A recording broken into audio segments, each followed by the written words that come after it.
Merci, bonsoir à tous, good evening. I'm delighted to be here, and before I begin with my talk, I would like to thank Phyllis Lambert for the generous welcome and the whole of the CCA for giving me the opportunity to curate this exhibition. And in particular, I'd like to thank the production team who installed the exhibition and who have done a really terrific job in a remarkably short time. Laura Killam and her team for designing a display which I personally find rather elegant as well as effective. Émilie Retailleau and Simon Pennec, the curatorial coordinators who looked after me over these months, ensuring that everything ran smoothly and coped with amazing patience and dedication with all my requests. So, merci à vous. But also Louise Desi and Howard Schubert for sharing their insights into the collection. Lev Bratishenko, my research assistant at the time when I was a fellow here 4 years ago, and who's currently taking care of web editing, who's done the website for the exhibition.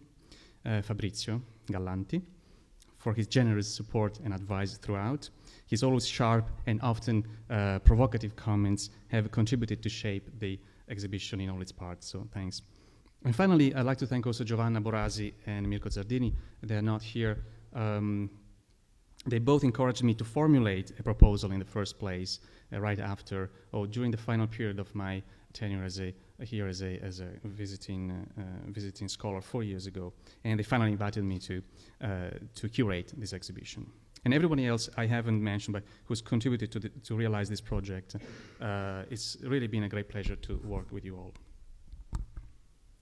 Okay, so I won't dwell much longer on the context of the history of this project. This has been said. Just a few brief words. Going back to 2007, when I was fortunate enough to spend 3 months in residence working on the subject of architectural models and photography.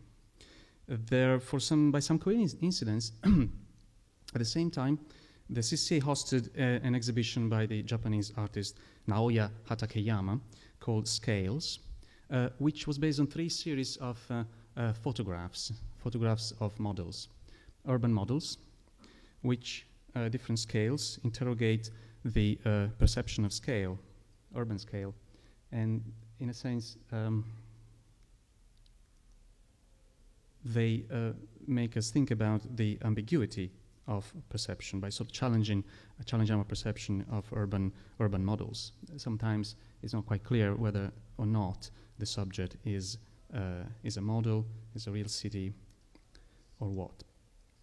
It's a rather interesting artwork, and it happened at around the time when other artists seemed also to get interested in making miniature models, photographing them, and creating an imagery which, in a sense, played with the same type of ambiguity of perception. People like Thomas Demand, Oliver Boberg, James Casebeer, and others.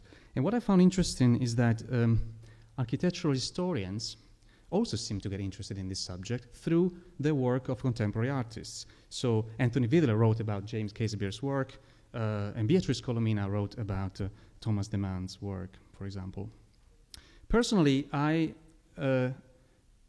paid more interest in the historical development of a particular relationship, the relationship between the architectural model and photography. So the exhibition is the sort of end product, if you like, or a kind of still perhaps a work in progress, but it stems out of my interest in architecture and media, and not only in photography as a medium of representation, but in how photography engages with other media. So when these two media meet each other, if you like, there's an encounter, there's dialogue, whereby photography transforms the model informs photography, and vice versa. And in a particular historical time, which we associate with modernism, or the modern movement in architecture, this new imagery was developed in a substantive and very interesting, very influential way. So what is a model photograph? The photograph of an architectural model is definitely a peculiar and perhaps unique type of image. It's born out of the encounter between two media, and which bring the documentary force of photography to bear on the fantasy world of models. Once the maquette is framed by the camera, it enters a different field of perception, where its original properties of form, texture, and scale are entirely reconfigured. As Mark Morris points out in his book Models, Architecture and the Miniature, quote, photographs collapse the three-dimensional model back into pictorial and perspectival space, back to the two dimensions from which it strives to emancipate itself. So arguably, there are some gains as well as losses involved in this dimensional shift. In subjecting the material model to its own optical laws, photography opens up a visual space that amplifies the viewer's imaginative faculties. This is something to bear in mind when we revisit historically the popularity, the immense popularity of this imagery. So photography, in a sense, flattens the model, it reduces some of its properties, but also re-inject in this medium an entire new set of values and meanings. Owing to its transformative power, the camera can draw out the model's photogenic quality, while also freeing our perception from scalar constraints. In this respect, historian Anthony Vidler has observed that while the architectural model is to scale, a miniature of the real, the photograph occludes this scale, allowing potential users and clients a vision from their point of view of what the building will look like when built.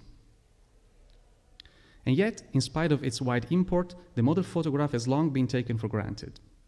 It is conspicuously absent from histories of architectural photography, which are primarily concerned with a finished building as the main product and raison d'etre of architecture, and only to a far lesser extent with other ways in which the camera mediates the design process. A number of insights, to be fair, are offered in recent literature on architectural models, which also look at how models have historically been represented. And this is a field which has received a new impetus over the past decade. To mention just a couple of titles, Albert Smith's book on architectural model as a machine, and Karen Moon's book, Modeling Messages, which I found very, very inspirational for my research. However, these studies inevitably treat photography as an ancillary aspect of modeling, leaving open questions about the specificity of the model photograph as a genre of its own.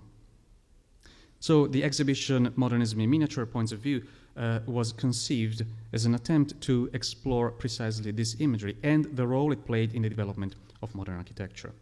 Hence the focus on the period which spans from the early 20s to the late 50s.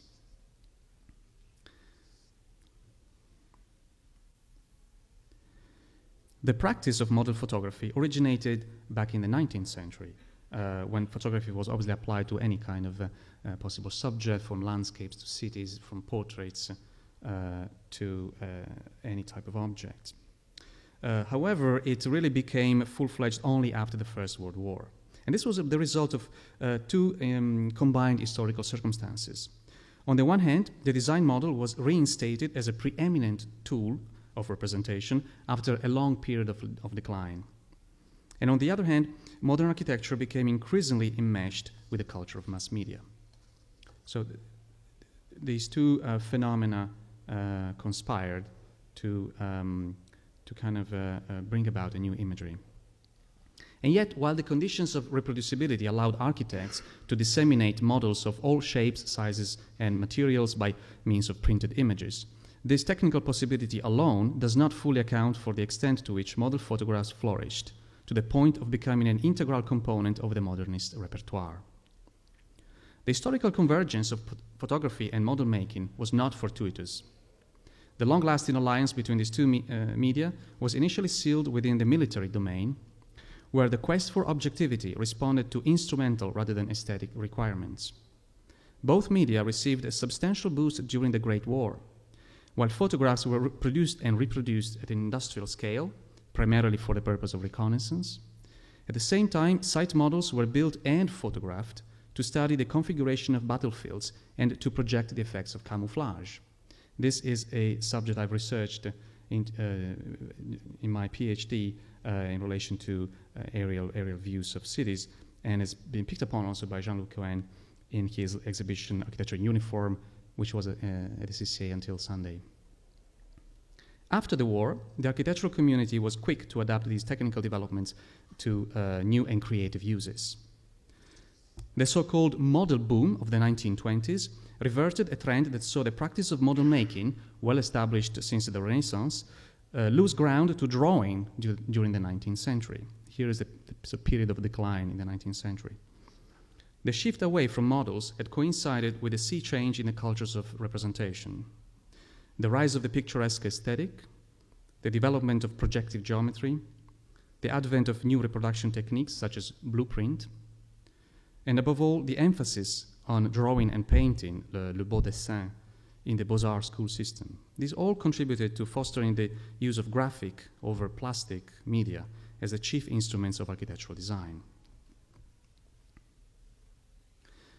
The model's comeback in the early 20th century is usually interpreted as a direct consequence of the turn towards objectivity or new objectivity. This argument was notably put forward by Arthur Drexler in the catalogue for the exhibition on the architecture of the École des Beaux-Arts that was held at New York's MoMA in 1975. Drexler lamented that modernism, or what he called the engineering style, rather disparagingly, had replaced the art of drawing with a design tool which was supposed to embody an architectural idea, as it were, in the round. Owing to its inherent materiality, the model was aligned with the realm of facts and was consequently invested with a higher truth value.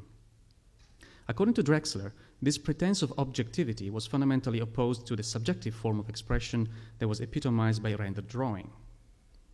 In contrast to the scenographic attitude of the Beaux-Arts tradition, the model encapsulated the technical approach to representation adopted by many modernist architects. In adopting the model as the main tool of design, they had delegated the practice of exquisite drawing, as he calls it, to professional renderers, who in turn often based their views primarily on models. Photography further complicated this picture. Not only were buildings primarily known through images, but models too were sometimes made expressly to be photographed and observed from specific viewpoints. The camera played into the hands of architects and sometimes critics who regarded design as a conceptual activity and the model itself as the materialization of an abstract idea. As Karen Moon remarks in her fascinating book, Modeling Messages, quote, abstraction freed the model to engage directly in the imaginative process, enabling the architect to isolate theoretical ideas from other aspects of reality, end of quote. While the model was supposed to embody a design idea, photography offered a means to make it visible and endow it with an objective status.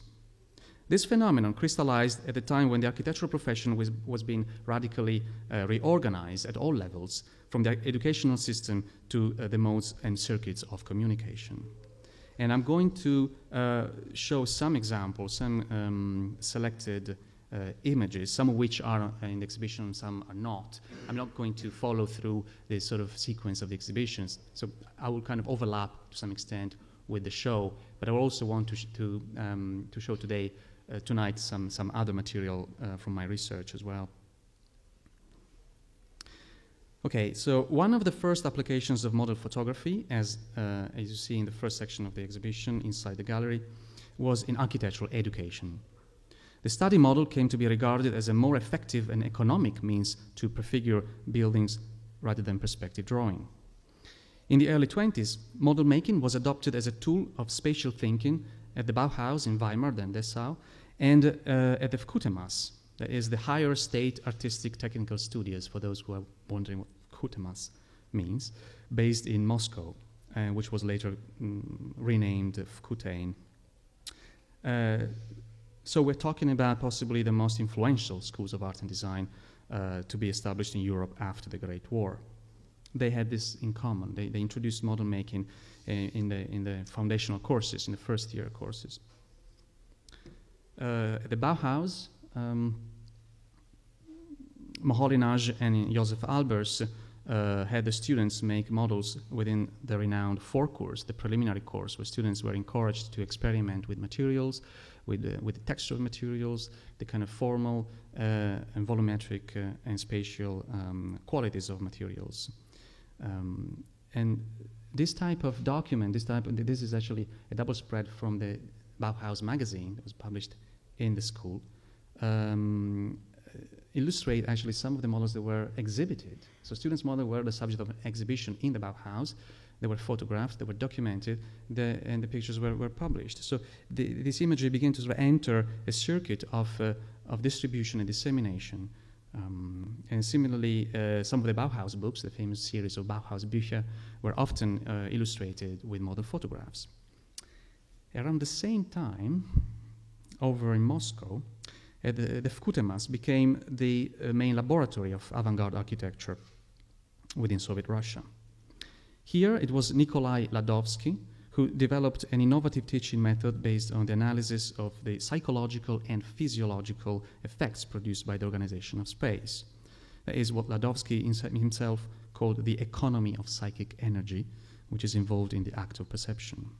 I won't get into that methodology in any detail now, but it's interesting to notice that this method was introduced in 1923 within the basic course, where students learn to develop their spatial imagination by means of model making. And there is a rather wonderful set of boxes in the CCA archives with dozens and dozens of photographs that document students' exercises. And also we see from images such as this that model photographs were pinned up and were really used as a means of communication between teachers and the students. So they were used for, in a sense, public scrutiny. In some cases, student work reached out of the studio as well. It is significant that one of the most acclaimed projects that emerged from the Russian avant-garde of the 1920s, Ivan Leonidov's diploma project for the Lenin Institute and Library, meant to be built in Moscow, was made by a Vkhutemas graduate and became widely known through model photographs.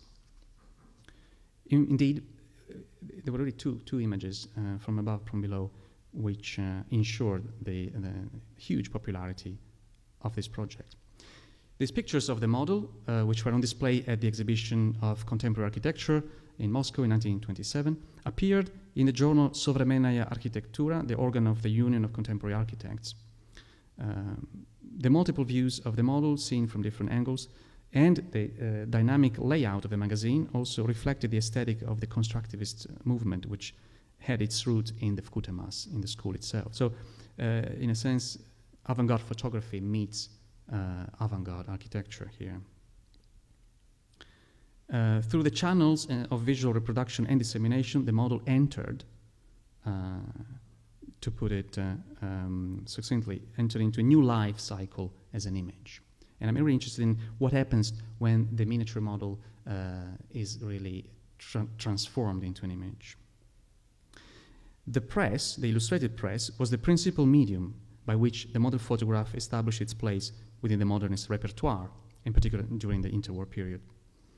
While the proliferation of magazines is usually associated with the photography of finished buildings, even a cursory look at architectural publications of the time shows that models featured just as prominently among their subjects. So the architectural press of the time is literally awash with pictures of models. Their significance is attested by the number of projects known entirely, either solely or primarily through model photographs, which have been inscribed in what Catherine Cook called the mental image bank of the design community. That's an expression I like. Think, for example, of Mies' glass skyscraper, to which a whole section in the exhibition is devoted. Some of the most renowned projects of the modern movement, including this one, gained fame as model photographs and through publications. Even when projects were actually built in some way or another, the model views sometimes gained an iconic status that surpassed that of the finished building. A case in point being the famous pictures of the Maison Citroën, which has been hailed as the paradigm for the elevation of the model to the realm of idea. This is quoted from Richard Palmer's famous essay on the idea as model. And so in my research, I looked at a number of different magazines and sites of publication of the time. And there's one in particular, a French magazine called L'Architecture Vivante, which is particularly relevant to this discourse. It's a periodical which acted more or less as a showcase of the Nouvelle Architecture in the interwar period. And here, model photographs were a recurrent source of illustration, and they often provided the only type of three-dimensional view accompanying plans and elevations. But even when they were in presence of other three-dimensional drawings, photographs served to flesh out a design concept by showing the model from different angles. And incidentally, this particular plate with the house for an artist from designed by three Dutch architects, neoplasticist architect, is very interesting because it sits alongside, the pictures of the model sit alongside the axonometric drawings, and which of course Van Desbroek, Van Esteren and Rietveld, they themselves contributed to popularize around the same time. But if you flip through the magazine, there are also more drawings, and there are color axonometries. So the whole gamut of architectural representation is used, which doesn't mean that the model photograph replaces any previous media, but it kind of introduces another type of imagery. And of course, there's a kind of a possibility of a sort of a kaleidoscopic view, right? What we call the changes in perspective in the exhibition. The range of sort of volumetric perception of architecture are expanded by this imagery. Or in another example, such as this, the firm Tecton, based in London, designed a chest clinic for a doctor in the early 30s. And here we see, this is one amongst several tables where you have isonometric diagrams showing in a sort of very simple way the patterns of circulation through yellow and blue arrows, which you probably cannot see. But the centerpiece is the picture of the model, and that's what really gives us a number of details about this architecture which the drawing don't have. I also got interested in how at the same time built architecture was photographed and framed and published in a way which almost resembles a model. So going back to this idea, this sort of Platonic idea of architecture, that sort of Le Corbusier was very keen to promote. So building as a pure and pristine object which floats in its own space without any reference to any context whatsoever, whether it be local, historical, geographical, or scalar. There's no scalar point of reference here. And here is Terragni's Casa del Fascio on the cover page of the Italian magazine Quadrante. And here it is. Here's an example of what I anticipated. Le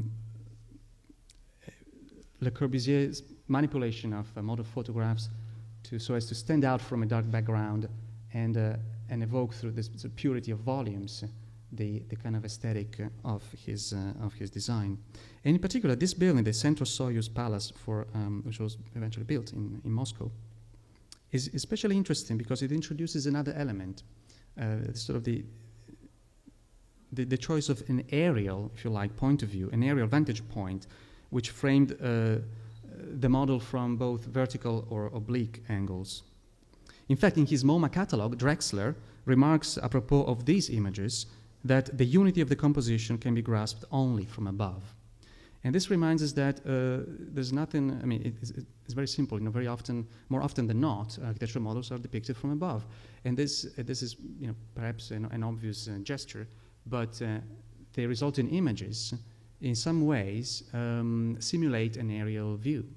And this is something which it was the starting point of my interest in this subject, coming from where I was coming from.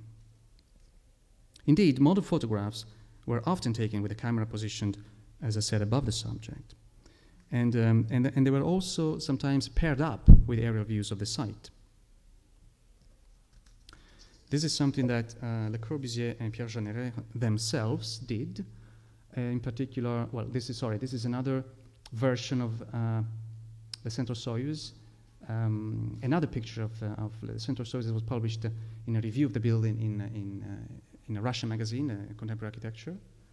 Interesting to see that is used as the opening image, almost as an establishing shot, which leads you into the review with a number of other type of images. Here we are in Algiers, the Plan A for Algiers by Le Corbusier, one of the pictures of the model. from La Ville Radieuse.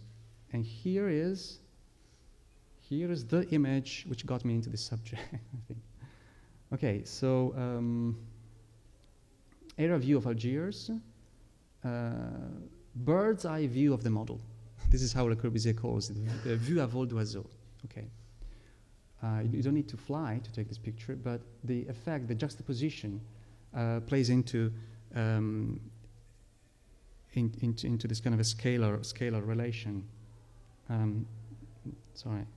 Similarly, other views, they don't quite work at simulating exactly the same viewing angle at the same scale, but there's an attempt to evoke that, so the before and after effect. Here is the state of things, here is what I'm proposing. So here the miniature and the gigantic came to share the same space of representation. The printed page, in other words, provided an ideal visual field in which the miniature and the gigantic could be reduced to the same apparent scale. And there's a whole discussion we could have about how this manipulation of scale reinforced claims of control and mastery of space, etc., which I won't get into here. But I'd rather show a few more images which kind of speak to this relationship between the area view and the view of the model. And here is the cover page of G, or G magazine from 1923, with a country house by Mies. This is another iconic image which you see reproduced over and over at the time. But by some coincidence, you have also an aerial photograph of the Lingotto building in Turin. And in a sense, there are two sides of the same coin. There's a miniaturization going on here, not only through the model, but through the photograph.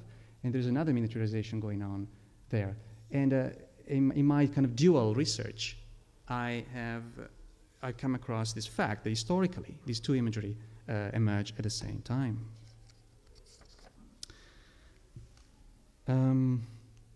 Okay, I've talked mostly about Europe, or exclusively about Europe so far.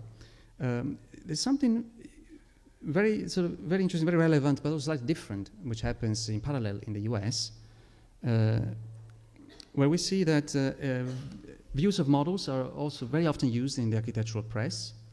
Here is an example of another sort of aerial, in inverted commas, view of a project. In fact, it's a housing project done in Vienna, but it's reviewed in the Architectural Forum in the early 30s. And again, this is a kind of establishing shot. I've cut out this. This is a detail from a page where the review of the building is published, and it's the top of the page. Here's the title of the article, and the text flows underneath. So again, the establishing shot, in a very, very similar way, aerial photographs began to be used right at the same time to introduce a project. The architectural, so if l'architecture vivante is particularly interesting for the reasons I explained within kind of the European the publishing world of the time, the Architectural Forum seems to me to be really a key publication in America. And I'm coming back to that in a moment. Not only were architects inclined to use models and photographs of models also in interwar America, but also architectural schools took up the same medium around the same time. In particular, the School of Architecture at Columbia University was the center where model making was first developed under the chairmanship of Director William Boring. In an overt critique of the Beaux-Arts pictorial approach, Boring asserted the importance of visualizing architectural form in terms of solid geometry. One of his studio critics at the time was Harvey Wiley Corbett, who explored the application of photography to model making. He discussed the subject at length in a series of articles published in the magazine Pencil Points in 1922, where he praised the virtues of the cardboard model as a strikingly effective means of presentation. And these are available on the computer in the West Loggia for those of you who want to. You can send them to your own email address easily. That's the computer outside the...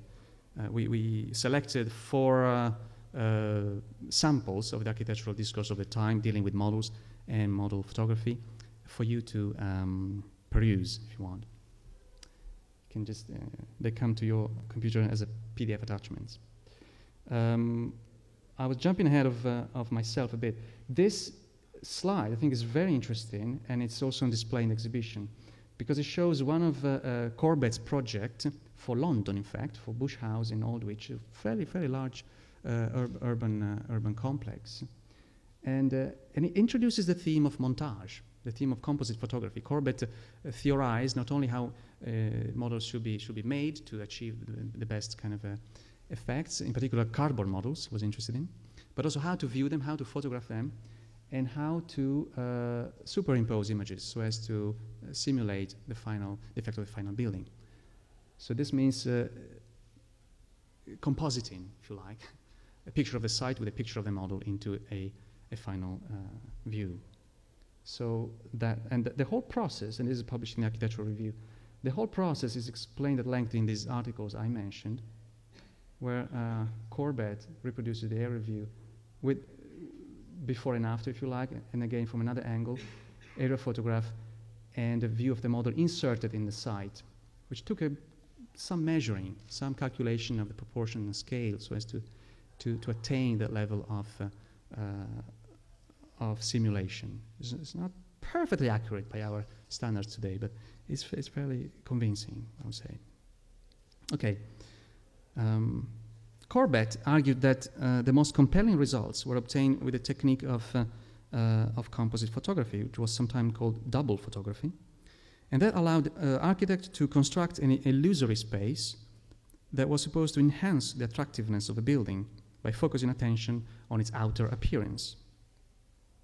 Corbett perfected this technique into a subtle art of persuasion, and by so doing pioneered what we may call the hyper-realist approach to model photography. If the documentary record of models was aimed at showing the miniature object often in isolation, as we've seen, within a scaleless universe of its own, composite photography made it possible to conjure up the illusion of an architectural project as it will appear in context if built. Corbett himself took a common sense approach to the subject and stressed that the best way to observe a model for architects and clients alike was to simulate a view from the street. He almost contradicted himself by using aerial views as well, but that was his point. To achieve a convincing illusion, it was imperative not only to produce an accurate miniature, but also to follow a correct photographic approach by carefully selecting the apparatus and framing the subject from the most convenient vantage point. He recommended the use of a pinhole camera for close-range shots, since, quote, the pinhole picture gives an impression of the mass of the building rising before one and above one, while the other photographs lack this impressiveness and realism and make the building look rather like a toy. So you don't want the building to look like a toy. You want it to look like a building. So you can use simple pinhole camera to achieve that. And he really compares the effect of pictures obtained with different cameras. That's full text and illustrations available for you on the computer. Okay, Corbett was also a member of the team led by Raymond Hood, which designed the high-rise complex, possibly the largest urban project of the time, called the Rockefeller Center in New York City. It took many years in the making. The scale model for this massive urban project was the protagonist of the review published in 1932 by the Architectural Forum, which figured model makers at work, as well as several pictures of the final creation. The latter were all taken from above in order to give an overall view of the imposing complex. There was a series of features published in 1932 about this complex, and again, these are on display. It was decided to reproduce them in facsimile in the form of a booklet. That's the only way they seem to us to allow you as visitors to flip through and actually, if you want, read it and see how images were used in relation to, how photographs of models were used in relation to drawings, in relation to text. Most eloquent of all was perhaps the photograph on the right showing the architects surrounding a smaller version of the model, with Corbett and the project manager John Todd gesturing over it as if engaged in a game of chess. Corbett is on the left, by the way. And here's another object you find in exhibition, again reproduced entirely as a booklet. The Dymaxion house model by Buckminster Fuller. The model which is represented through a sequence of photographs. The whole assemblage of the house for the machine age is laid out there, so that the whole process can be observed. This was a central object for the theme of sequentiality, seriality, which is one of the themes of the exhibition. So time, temporality are also engaged with through the medium of photography. There's something again which the model alone, the static object, doesn't show. But you know, this kind of quasi-cinematic sequence brings about the element of assemblage. The description of Fuller's design in the review was accompanied by the sequence of images that really show they demonstrate the process step by step. Now, it's difficult to oversimplify and sort of have a clear-cut division over what was happening in Europe or America, but clearly architectural cultures did differ in significant ways.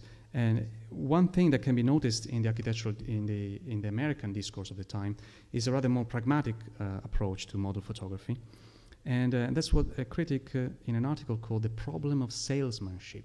So model making and model photography can be very, very useful to address this problem of persuading a client or a jury. And in particular, after the 1929 slump, the architectural forum begins to use lavishly this type of imagery interestingly, after 1929.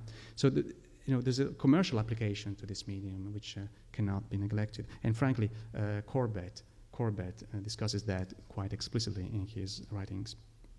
And we see this also in advertising. And here's two ads from L'Architecture d'aujourd'hui. On the left, 1931 image, which pretty much advertises a service of model making. Perfecta was the company based in Paris, which is offering services. And the slogan here, it's in French, but in English we read something like, a practitioner is content to design through a plan. The client who finances needs to see. So voir is the big word. And the model allows you to see what you don't see in a plan. And that's the idea. A few years later, a similar, not quite exactly the same advertisement was published in the same magazine. And this time, voir refers to the photograph. If seeing was believing, photography could help clients to see even better. So this ad marketed a professional service of model photography called photomaquette de précision, which was meant to allow the architect to scrutinize a building as if on the ground, while also enabling the client to gain the perfect understanding of a design and to adopt it with full knowledge of the facts. So there's really something factual about the image. The vignette shows architect and client talking over the photo of a maquette with a team of model makers, while a team of model makers is completing the maquette in the background. As in the previous ad, the capitalized word voir, to see, was still the central message, but the focus of attention had clearly shifted from the model itself to its photographic image. So, trying to wrap this up, my research suggests that the revival of the architectural model was closely associated with its ability to operate as image. Through both straightforward representations and composite techniques, montage, etc., model photography exerted a wide-ranging appeal that transcended the nature of its subject.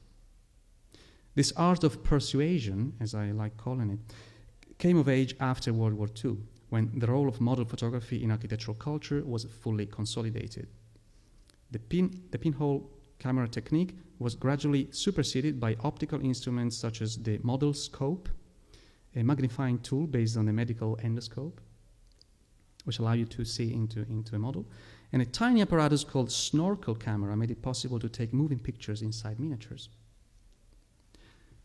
Meanwhile, the practice of composite photography was taken forward in particular by leading US-based practices such as SOM, and most famously perhaps by Mies van der Rohe, who embraced it wholeheartedly in a bid to present and promote the sleek buildings of his American period. The hyper-realist montage became a trademark of Mee's post-war design, reaching its pinnacle in such famous projects of the late 1950s as the Seagram Building in New York and the Commonwealth Promenade Apartment in Chicago, of which photograph is on display.